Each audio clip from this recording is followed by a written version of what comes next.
پادشاهی دستور اعدام یک اسیر رو داد. اسیر تو اون حالت ناامیدی زیر لب چند تا فحش به شاه داد. شاه شنید، از یکی از وزیراش پرسید چی گفت؟ وزیر گفت هیچی قبله عالم، برای سلامتیتون دعا کرد. شاه لبخندی زد و اسیر رو بخشید و گفت آزادش کنید.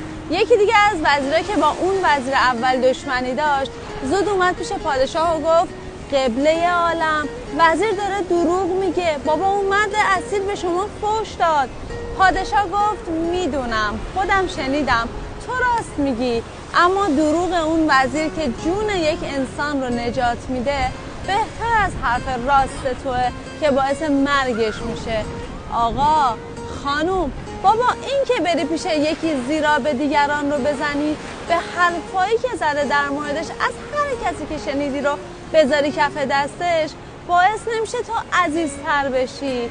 برعکس، اتفاقا اون شنونده اگر عاقل باشه به این نتیجه میرسه که تو آدم خبرچین و زیرآبزنی هستی و باید ازت فاصله بگیره.